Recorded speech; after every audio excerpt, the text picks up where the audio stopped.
మూర్ఖోపాఖ్యానం రాశాడు. మూర్ఖుల మీద కొన్ని పద్యాలు రాశాడు. భర్తృహరి సుభాషితాలను ఉంటాయి. అవి 5 శతకాలు. వైరాగ్య శతకం చదవాలి అందరూ కూడా. ఇప్పుడన్నా మీకు ఎవరికన్నా అవకాశం కుదిరితే వినాలనే ఆసక్తి ఉన్నవాళ్ళు ఉంటే చెప్పచ్చు. ఆ వైరాగ్య శతకం చదివిన వాళ్ళకి పూర్ణ వైరాగ్యం వస్తుంది అని పెద్దల మాట. భర్తృహరి వైరాగ్య శతకం అని ఒక శతకం ఉంటుందండి.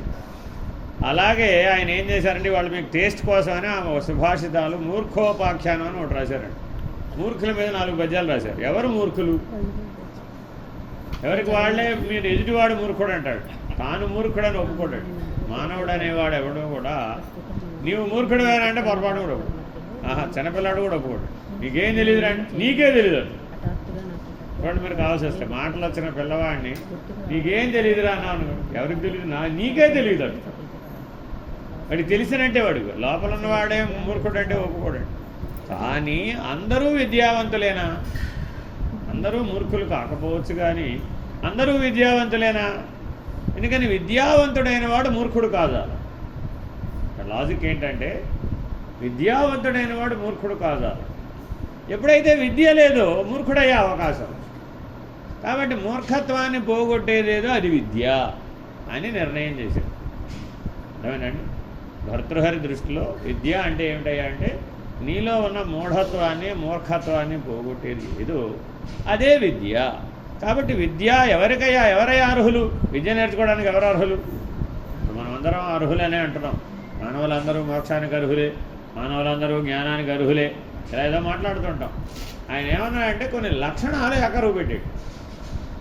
ఈ లక్షణాలతో ఉన్నవాడు మూర్ఖుడే, వాడిని మటుకు మీరేం బాగు చేయలేరు అని మాకు చెప్పాడు పాఠం.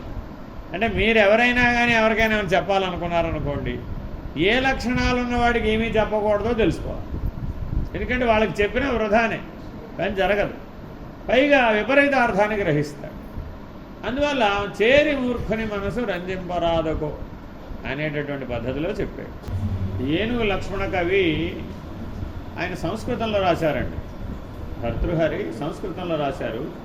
ఏనుగు లక్ష్మణ కవి అనే ఆయన వాటిని తెలుగు సేద చేశారు. తెలుగు సేద ఇంకా బాగా అద్భుతంగా చేసినట్టు అనిపిస్తుంది. భర్తృహరేమో సరాసరి జ్ఞానాజ్ఞానముల మధ్య డిసైడ్ చేశాడు.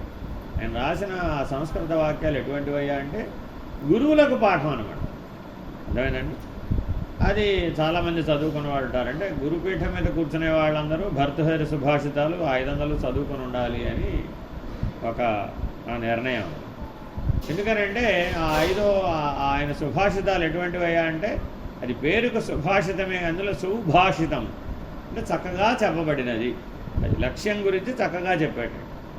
అలాగే అందులోదనమాట ఇది. చదువు ఒకసారి వినండి, అందులో ఉంది కదా చూడండి. ప్రస్తుతం మనం చెప్పుకుంటున్న భారతం మధ్యలో ఈ మూర్ఖోపాఖ్యానం ఉందట. ఎక్కడ దాకా రావాలి మనం? మూర్ఖులు ఉన్నంత వరకు ఇవి నిలిచే ఉంటాయి. ఈ కిందవన్నీ మూర్ఖులు ఉన్నంత వరకు నిలిచే ఉంటాయి. ఏమిటవి? బోద్ధారో మత్సరగ్రస్తా ప్రభవస్మయ దూషితా అబోధోపహతాశ్చాన్యే జీర్ణభంగే సుభాషితం. బోద్ధలగు వారు అంటే బోధించేవారు మత్సరపూర్ణమతులైన వాళ్ళని, మత్సరపూర్ణులు అంటే అసూయ అదేనండి. వాడికి ఎక్కువగా వచ్చేసిందే, నాకు తక్కువ వచ్చేసిందే, నాకు ఎక్కువ రాలేదే. 2 సమస్యలు నేను దాంట్లో, ఈర్ష్య అసూయ. పక్కవాడికి కలిగిందనే బాధ కలగడం ఈర్ష్య, నాకు దక్కలేదే అని అనడం అసూయ. అందులో ఇంకో తమో గుణం కూడా, ఇక్కడ దాకా రజోగుణం. ఈ 2 రజోగుణంలోనూ ఉంటాయి, తమో గుణంలోనూ ఉంటాయి. రజోగుణంలో ఉన్నప్పుడు పక్కవాడికి వచ్చిందే అని బాధపడతాడు, తనకు రాలేదే అని బాధపడతాడు. ఇది రజోగుణ ధర్మం. తమో గుణ ధర్మం ఏమిటంటే తనకు మాత్రమే ఉండాలి, ఎదుటివాడు ఉండదు. ఇంకో స్టెప్ దిగుతాడు అన్న. అర్థమైందండి. వాడికి కలిగింది కదా, సంతోషించవచ్చు కదా. ఎవడికి ఉండకూడదు భూమండలం. ఈ లక్షణం ఉన్నవాడు తమో గుణం. కాబట్టి ఇదే మత్సరగ్రస్తం అంటే ఈర్ష్య అసూయలు రజోగుణంలోనూ ఉంటాయి, తమో గుణంలోనూ. వీళ్ళకి మనం బోధ చెప్పినా కూడా ఏం ప్రయోజనం లేదు. ప్రధానంగా ఇది దేనివల్ల పుడుతుందట? ఒకరికొకరు పోల్చుకోవడం వల్ల పుడుతుంది, పోలిక వల్ల పుడుతుంది. అర్థమైందండి. భీమసేనుడితో ఇప్పుడు మనం పోల్చుకున్నాం అనుకోండి, ఎవడు చేద్దాం? ఎవడు ఎప్పటికన్నా భీమసేనుడు అంత అవుతామా? అవలేం. కాబట్టి అసలు భీమసేనుడు అనేవాడిని ఉండకుండా చేద్దాం. ఊరిని గొడవపాడు గాను బోధలగు వారు మత్సరపూర్ణులకు మతులకు బోధించకూడదు. ప్రబల గర్వ విదూషితులు ప్రభువులు ఎన్న ఇతర మనుజులు బోధోపహతులు గాన భావమన జీర్ణమయ్యే సుభాషితం. పైదానికి ఇది తెలుగు శాత అండి. సరే, తెలిసిన వాళ్ళు ఎవరేమో ఎవరికైనా నువ్వు బోధించాలనుకున్నావండి, నాకు తెలుసండి అన్నాడు. ఇప్పుడు వాళ్ళకి ఏమైనా బోధించగలవా? ఇక బోధించలేదు. ఎందుకని? తెలిసిన వాళ్ళు అసూయాపరులు. నీకంటే నాకు ఎక్కువ తెలుసనే భావంతో చెప్తాను, ఇక నువ్వు నాకు చెప్పేది అంటాడు. కాబట్టి తెలిసిన వాళ్ళు అసూయాపరులు, వాళ్ళు పనికిరారు. ప్రభువులకి చెప్దామా పోని వెళ్ళి? ఎందుకని? రాజుగారు బాగుపడితే ప్రజలంతా బాగుపడతారు. యథా రాజా తథా ప్రజ. కాబట్టి నాయకులకి రాజులకి వెళ్ళి బోధ చేద్దామా అంటే వాళ్ళేమో గర్వాంధులు. వాడు కూర్చున్న సీటు వాళ్ళ మీద కూర్చుంటారు. ఎవరైనా అధికారం ఉన్నవాడికి ఏమిటంటే వాడు సీట్లో కూర్చోవడం వల్ల వాడికి అధికారం వచ్చిందండి. కూర్చున్న తర్వాత సీటు వాడి మీద కూర్చుంటాడు. అప్పుడేమైంది? సీట్లో వాడు కూర్చోాలా, సీటే వాడి మీద కూర్చో. అప్పుడు గర్వాంధులు అయ్యారు. ఇతరులకు వినిపిద్దామని అనుకున్నట్ట. సరే, ఈ రాజులు పెట్టలేదు, ఆ తెలిసిన పండితులు పెట్టలేదు, సరే వెళ్ళి సామాన్యులకి చెబుదాం ఇతరులకి అని వెళ్ళాడు. వాళ్ళ దగ్గరికి వెళితే వాళ్ళకి విని బోధపరుచుకునే తెలివి లేదు. విన్నా కూడా దాన్ని విశ్లేషించుకోగలిగే సామర్థ్యం లేదు, విచారణ సామర్థ్యం లేదు. వివేకంతో దాన్ని వెడగొట్టుకుని దాంట్లో ధర్మ సూక్ష్మం ఏమిటా అని పట్టుకోగలిగేంత తెలివి లేదు. ఇప్పుడు మరి వాళ్ళకి చెప్తే అది నిరుపయోగమే. చెప్పాలనుకున్న సుభాషితం నాలోనే జీర్ణమైంది. కాబట్టి మౌనముగా ఉండడం ఉత్తమం. అదే ఉత్తమ బోధ. బోధాధికారులందరూ ఈ విషయాన్ని గుర్తించాలట. బోధించాలనే ఉత్సాహం మనలో ఉంటుందండి. ఎవరికి బోధించాలి? ఇప్పుడు 3 కేటగిరీలే ఉన్నాయి. ఒకడే తెలివి లేని వాళ్ళు, 2 అధికార మదాంధులు, 3వ వాళ్ళు తెలుసు అన్నవాళ్ళు. అయిపోయి వీళ్ళు తప్ప ఇంకెవరిని పట్టుకొస్తావు? అందుకని వీళ్ళని చూసిన తర్వాత బోధించడానికి బోధించాలనేదే జీర్ణించుకుపోయి మౌనంగా ఉన్నారు. భగవాన్ రమణుల్ని మౌనంగా ఎన్నుకున్నారంటే భర్తృహరి సుభాషితం చదువుకోండి అన్నాడు. ఇంతే. మీరు ఎందుకు మౌనంగా ఉన్నారు స్వామి అంటే వారు చెప్పిన మాట అండి ఇది. అందుకని ఇది పోస్ట్ చేశాం. ఎవరో మా క్లాస్మేట్, మేము చిన్నప్పుడు హై స్కూల్లో చదువుకున్న ఆయన శివరామ్ అని ఒక ఆయన ఉన్నారు. ఆయన ఎదువాడు అడిగాడు, ఏదో అలాంటి పద్యం ఒకటి ఉండాలి, అదేదో ఒకసారి పంపించంటే ఇది వెతికితే ఇది వచ్చింది. ఓహో, ఇది మన వాళ్ళ కూడా పనికి వస్తుంది అని మీకు పాఠం చేస్తాను.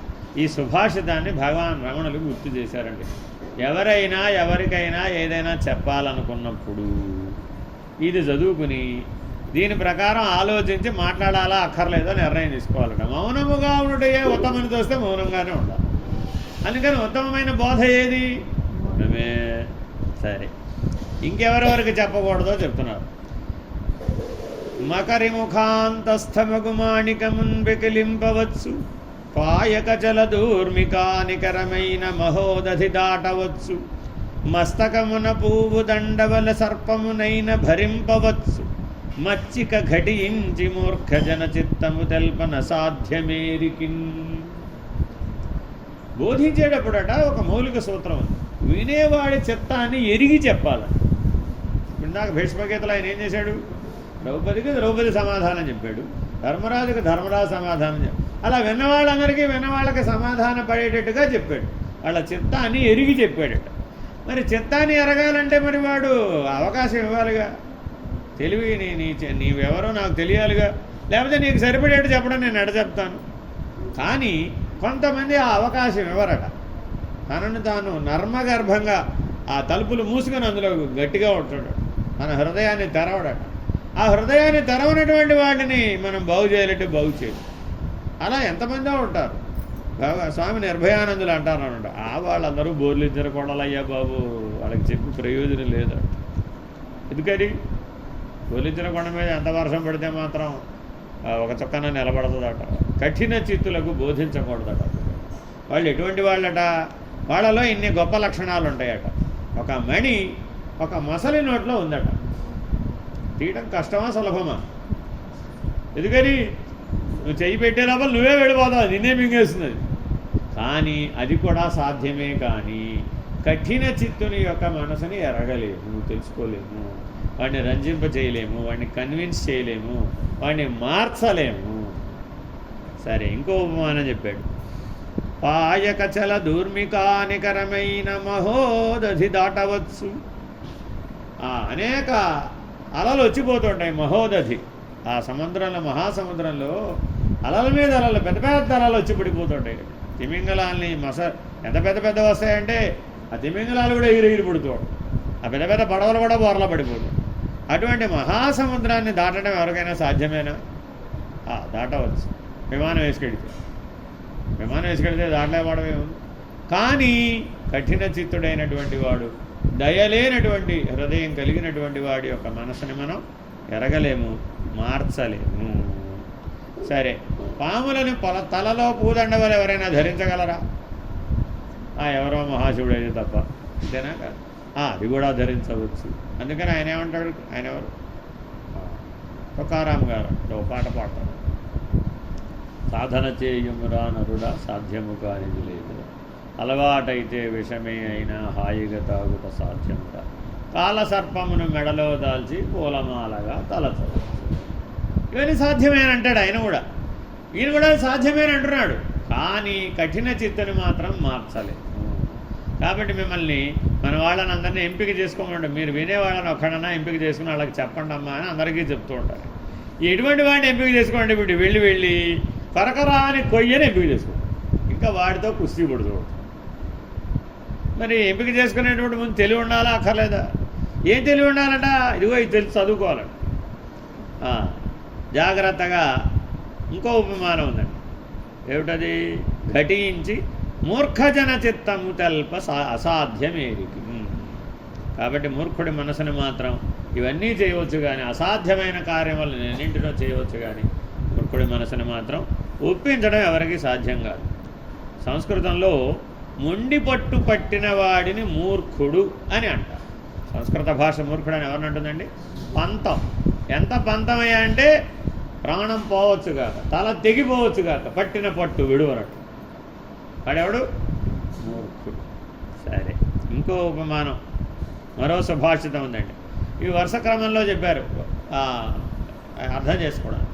తివిరి సుమున తైలంబు దీయవచ్చు, కవిలి మృగతృష్ణలు నీరు ద్రావవచ్చు, తిరిగి కుందేటి కొమ్ము సాధించవచ్చు, చేరి మూర్ఖుల మనసు రంజింపలేము. ప్రయత్నిస్తే ఇసుకలో నుంచి చమురు తీయవచ్చు. తీస్తున్నాగా దుబాయ్, మన ఆయిల్ కంట్రీస్ అన్నీ ఏంటంటే అన్నీ అడారులే. ఇసుకలో నుంచి చమురు తీసామా లేదా? తీసామండి, సాధ్యమే. ఎండమావి వెంటబడి అందులో నీరు తాగవచ్చు. తాగొచ్చా తాగకూడదా? తాగొచ్చండి. Water from air. మీరు దుబాయ్ వెళితే ప్లాంట్లు కనబడతాయండి. వాటర్ ఫ్రమ్ ఎయిర్, సముద్రపు ఒడ్డెంబడే ఉంటాయి అన్నమాట. సముద్రంలో ఉన్న నీళ్ళు ఆవిరవుతాయి కదా, ఆ నీటి ఆవిరిని గ్రహించి దాన్ని మళ్ళీ నీళ్ళుగా మారుస్తారు. అప్పుడు బాష్పీభవనం జరుగుతుందన్నమాట. అప్పుడు ఏమైంది? డిస్టిలేషన్ అంటున్నాం. ఆ బాష్పీభవనం జరిగినప్పుడు ఏమైంది? అక్కడ ముప్పు నీళ్ళనేమో సూర్యుడు ఆకర్షించి ఆవిరి చేశాడు. ఆ ఆవిరిని ఆకర్షించే యంత్రాలు మనం పెట్టి ఆ ఆవిరిని కండెన్స్ చేసి చల్లజేసి మనం మళ్ళీ నీళ్ళు సృష్టించాం. ఇవి మంచి నీళ్ళే. అంటే పైన మేఘంలో ఏం జరుగుతుందో అదే పనిని మెషిన్తో చేస్తున్నాం. అర్థమైందండి? ఒకనొకప్పుడు ఎల్ నినో వలన మన బాబు గారు, మన సీఎం గారు ఈ దుబాయ్ నుంచి దిగుమతి చేశాం మెట్రో నగరాలకి. ఎక్కడ పడితే అక్కడ పెట్టేసి ఆ గాలిలో ఎండలకి ఆవిరైపోతుంటుంది కదా, ఆ ఆవిరిని కలెక్ట్ చేసి 1 లీటరు 160 రూపాయలు మాత్రమే. అంతే, సేమ్. కాకపోతే మీ ఏసీ వాటర్ తాగడానికి పనికిరాదు. అర్థమైందండి? దానికి ఆ ప్రాబ్లం లేదు. అందుకని 1 లీటర్ ఈజ్ 160 రూపీస్. మరి ఎన్ని నీళ్లు కొనుక్కొని దాహం తెచ్చుకుంటామో మనకు తెలియదు. ఒక కొండ నీళ్లు కావాలంటే మనం సంవత్సరం పనిచేయాలట అంతే. సరే, ఇంకేమిటండి? ఇంకేం చేయవచ్చు? తిరిగి కుందేటి కొమ్ము సాధించవచ్చు. ఎందుకంటే కుందేటికి ఎక్కడైనా కొమ్ము ఉంటుందా? లేదు కదా, భ్రాంతి అది. దాని కానీ కుందేడు కొమ్మున్న కుందేలుని సృష్టి చేయవచ్చు నానో కల్చర్ ద్వారా. You can reprogram the jeans, you can modify the jeans. ఆ ఖడ్గమృగం జీన్ని ఈ కుందేలు జీన్ని కలిపి నానో కల్చర్లో కనుక పుట్టిస్తే లేదు పుట్టించాం కదా ఎక్కడి నుంచో తీసుకొని. కేవలం ఇప్పుడు శుక్ల శివునితాలే అవసరంలో సృష్టి చేయాలంటే ఏ చర్మం ముక్క ఈ ముక్క లేకపోతే వెంట్రుక ముక్క ఈ ముక్క తీసుకుని డిఎన్ఏ మ్యాచ్ చేసేసి ఆర్ఎన్ఏ కలిపేసి ఎడాబెడా తయారు చేసేస్తున్నారు. సో అలా కూడా సాధ్యమే, మన విజ్ఞాన శాస్త్రం అది కూడా సాధించింది. సరే ఇవన్నీ చేయవచ్చేమో కానీ మూర్ఖుని మనసు మాత్రం ఒప్పించలేమయ్యా బాబు. మార్చే అమ్మ అంతే కదమ్మా, మనలోనే ఉన్నాడు వీడు, ఎక్కడున్నాడు బయట ఉన్నాడు ఏమిటి? ఊరికే ముందు బయట వాచ్యార్థంగా చెప్తున్నాం, ఈ లోపల మనసు ఎవడమ్మా? నేను మారనని వ్యతిరేకించి నీతో పోట్లాడుతున్నాడు, నువ్వేం చెప్పినా పోట్లాడేవాడు ఎవడండి? కాసేపు కూర్చోవే, నేను కూర్చోను. కాసేపు వినవే నా మాట, నేను విన్నాం. కాసేపు ధ్యానం చేయవే, నేను విన్నాం. కాసేపు పుస్తకం చదువుతాను, చదవద్దు. నువ్వేం చెప్తే నో అంట. ఇప్పుడు ఈ మూర్ఖుడు ఎక్కడున్నాడు? లోపలే ఉన్నాడు. బోధించేవాడెవడు? నువ్వే. కాబట్టి ఈ కఠిన చిత్తాన్ని ముందు మనం భక్తి ద్వారా మార్చాలని, అందుకు భక్తి. వీళ్ళందరినీ మార్చే ఒకే ఒక సిద్ధాంతం, ఒకే ఒక మందు, ఒకే ఒక రహస్యం, ఒకే ఒక చిట్కా, మంత్రం. అదే భక్తి. అర్థమైందండి? ఊరికే కనిపెట్టాల మంత్రశాస్త్రాన్ని. ఈ కఠిన చిత్తుల్ని మార్చడానికే ఆ మంత్రాలన్నీ కనిపెట్టాం. సరే ఇంకా చెప్తున్నాడండి. కరిరాజున్ వినతంతు సంతతులచే కటన్ విజృంభించు ఆడురు వజ్రంబు శిరీష పుష్పములచే ఊహించు భేదింప దీపురచింపన్ లవణాబ్ధికిన్ మధుకణంబు చింతయత్నించు ఇద్ధరణిన్ మూర్ఖుల దెల్పునెవ్వడు సుధాధారానుకారోక్తులన్. మళ్ళా మూడు ఉపమానాలు చెప్తాను. అసలు మీ ఊహలో కూడా ఇలాంటివి. మదపుటేనుగని తామరతోళ్లతో కడదామనుకున్నాడు. ఏనుగు తెలుసుకుంటే తామరతోడు ఏమైనా ఆగుతుందంటావా? మన మనసు ఎటువంటిదట? మదపుటేనుగు. మనం చేసే బ్రహ్మ ప్రయత్నాలన్నీ ఏమిటట? తామరతూళ్ళు. ఈ తామరతూడుతో దాన్ని కట్టగలుగుతా పెట్టి అని అడుగుతున్నాడు. కట్టవచ్చు. కట్టలేమని అనుకుంటున్నావేమో, అది కూడా కట్టవచ్చు. ఏదో ఏమండి, ఇందులో భర్తృహరి ఊరికే సామాన్యుడు కాదు. భర్తృహరి సాక్షాత్తు మోక్షం పొందినటువంటి వాడు, బ్రహ్మజ్ఞాని, జీవన్ముక్తుడు భర్తృహరి. అందుకే వైరాగ్య శతకం రాయగలిగాడు. మూర్ఖుడిని అడ్డం పెట్టుకుని మనకు పాఠం చెబుతున్నాడు. దిరిశన పువ్వులతో వజ్రాన్ని కొయ్యాలనుకున్నాడు. దిరిశన పువ్వులు తెలుసా మీకు? పొద్దుతిరుగుడు పూలు అండి. దిరిశన పూలు అంటే పొద్దుతిరుగుడు పూలు. పొద్దుతిరుగుడు పూలు చూసారా? చాలా మృదువుగా ఉంటుందండి. ఊరికే రెక్కలు రాలిపోతాయి. మధ్యలో గడ్డ గట్టిగా ఉంటుంది కానీ చుట్టూ రెక్కలు చాలా బలహీనంగా ఉంటుంది. గాలి వస్తేనే పడిపోతాయి. ఆ పూల రెక్కలు తీసుకుని వజ్రాన్ని కొయ్యాలనుకుంటాం. అంశం ఎటువంటిదండి? వజ్రం. దాని వ్యవహారం ఎటువంటిది? ఈ పూలు, దిరిసిన పూలు, ఇవన్నీ సన్ఫ్లవరు. మనలో ఉన్న షడాధారాలేంటి? సన్ఫ్లవర్ అయ్యా బాబు. సరే, దీంతో దేని కొయ్యాలనుకుంటున్నాం? మనలో ఉన్న అవిద్య, అజ్ఞానం అనే వజ్రాన్ని కొయ్యాలనుకుంటున్నాం. కొయ్యగలుగుతా ఉంటారు. కొయ్యవచ్చు అంటున్నాడు. అది చూడండి, చివరికి వచ్చాక చెప్తాడు. ఇవన్నీ చేయవచ్చు, అసాధ్యం కాదు ఇవేవి. సరే, ఇంకేమిటి? ఒక ఆయనకి పంచామృతాల్లో భాగమని ఒక తేనె బొట్టు ఇచ్చామట. ఈ తేనె బొట్టుతో సముద్రంలో ఉన్నటువంటి ఉప్పును తీసేస్తానన్నట్ట. ఎంతటితో? ఒక తేనె బొట్టుతో. ఓ తేనె బొట్టు పట్టుకెళ్ళి సముద్ర బొట్టు మీద నిలబడి ఆ ఒక తేనె బొట్టు సముద్రంలో వేసి ఇది ఇప్పుడు మధు సముద్రం అయిపోయింది భో అన్నట్టు. సముద్రంలో ఉప్పంతా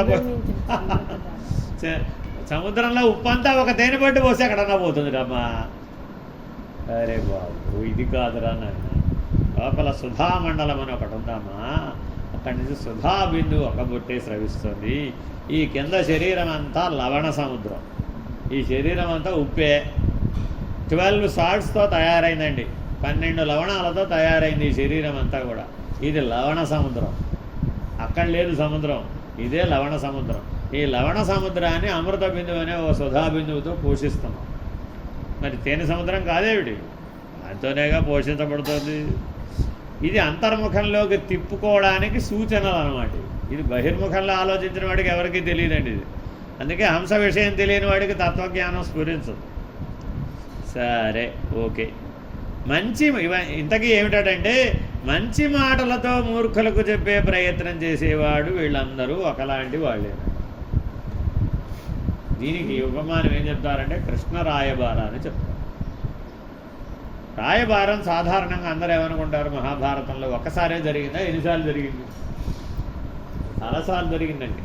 అంటే ఇద్దరి మధ్య సంధి కుదిర్చే ప్రయత్నం ఒక్కసారి చేస్తే విఫలం అవ్వాల. ఎవరెవరు చేశారు చెప్పండి రాయబారం? సంజయ రాయబారం. అంతకంటే ముందు విదురుడు వెళ్ళాడండి, విదుర రాయబారం. ముందు ధౌమ్యుడు చేశాడు, కులగురువు ధౌమ్యుడు రాయబారం చేశాడండి. వీళ్ళుగాక వ్యాస భగవానుడు సనత్సుజాతుడిని పంపించాడండి. బ్రహ్మమానసపుత్రుడైనటువంటి సనత్సుజాతుడిని అభ్యర్థిస్తాడు. మీరు చెప్పచ్చు కదండి, మీరు వ్యాస భగవానుడు, మీరు సాక్షాత్తు విష్ణుమూర్తి, మీరు చెప్పచ్చు కదా అంటాడు సనత్సుజాతుడు. నేను ఆ కుటుంబంలో భాగమయ్యా, పెరటి చెట్టు వైద్యానికి పనికిరాదని మీకు తెలుసు కదా మహానుభావ. మీరంటే నేను బ్రహ్మర్షినని వేదవ్యాసుడని మీరు గుర్తించారు, కానీ నేను వాళ్ళ కుటుంబంలో భాగమని అనుకుంటున్నారు, వాళ్ళకి నాకు భేదం లేదని అనుకుంటున్నాడు మూర్ఖచిత్తుడు. నేను చెబితే వినడయ్యా, నీకు లోకంలో కీర్తి ఉంది, బ్రహ్మమానస పుత్రుడు అని నిన్ను ఆదరిస్తాడు, గౌరవిస్తాడు. కాబట్టి నువ్వు వెళ్ళి చెబితే ఏమైనా ఆ మూర్ఖచిత్తుడి మనస్సు మార్చవచ్చేమో, ప్రయత్నం చేస్తావో కాస్త లోక కళ్యాణ నిమిత్తం అని అడుగుతాడు. సరే నాదేముందండి, మీ అంతటి వారు చెప్పగా నేను చేయకపోతానండి అని ముందే చెప్తాడు సనత్సుజాతుడు. మీరే మూర్ఖచిత్తుడు అంటున్నారు కదా, ఎవడి మాట వింటాడండి, కానున్నది కాకమానది కదా మహానుభావ అంటాడు అన్న. ఎంతైనా పెద్దలుగా మన ప్రయత్నం మనం చేయడం ధర్మం కదా అంటాడు వ్యాసుడు. చూడండి ఎంత. అందుకని మహాభారతంలో చెప్పబడని ధర్మం అంటూ మరొకటి లేదండి. సకల మానవులకు ధర్మం చెప్పబడింది. అందుకని అందులో చెప్పబడినదంటూ వేరే లేనేలే. అసలు జాగ్రత్తగా పరిశీలిస్తే ప్రతి ఘట్టంలో ధర్మం కనబడుతుంది. అందుకని ఆ బ్రహ్మమానసపుత్రుడు వస్తాడండి. పాండవులు పంపకారాలా చెప్తాడు వచ్చి. సనత్సుజాతీయం అనే పేరు మీద మహాభారతంలో ఉందండి. చాలామంది భగవద్గీత వల్లనే మహాభారతం విలువైన గ్రంథమైంది అనుకుంటారండి. కాదు, ఇలా చాలా ఉన్నాయి. అందులో ధర్మవ్యాధ గీత ఉందండి. ధర్మవ్యాధుడు గీత బోధిస్తాడు కౌశికుడికి, అది ధర్మవ్యాధ గీత. భీష్ముడు బోధించాడు భీష్మగీత. ఇది పరమాత్మ బోధించాడు, భగవానుడే స్వయంగా బోధించాడు భగవద్గీత. ఇలాగా ఎన్నో ఉపదేశాల సారం అన్నమాట వ్యాసభారతం. అందుకని పంచమ వేదంగా ప్రసిద్ధి చెందింది. సనత్సుజాతి ఆయన వచ్చాడు రాయబారానికి, తర్వాత సాక్షాత్తు పరమాత్మే వచ్చాడు రాయబారానికి. ఇన్ని రాయబారాలు జరిగిన కఠిన చిత్తుడు మూర్ఖచిత్తుడైనటువంటి సుయోధనుడు ఏమైనా విన్నాడా? అందరికీ ఒకటే సమాధానం చెప్పాడు. నేను నా సమాధానాన్ని మార్చుకోనని చెప్పాడు. అంతే. ఏమన్నాడు? సూది మోపినంత జాగా కూడా నేనేమన్నాయా అన్నాడు. మనం కూడా పరమాత్మకి మనలో ఎంత స్థానం ఇవ్వడానికి ఒప్పుకున్నాం? మనలో పరమాత్మ ఉన్నాడని తెలుసు కదా, పరమాత్మకి ఎంత స్థానం ఇవ్వడానికి ఒప్పుకున్నాం?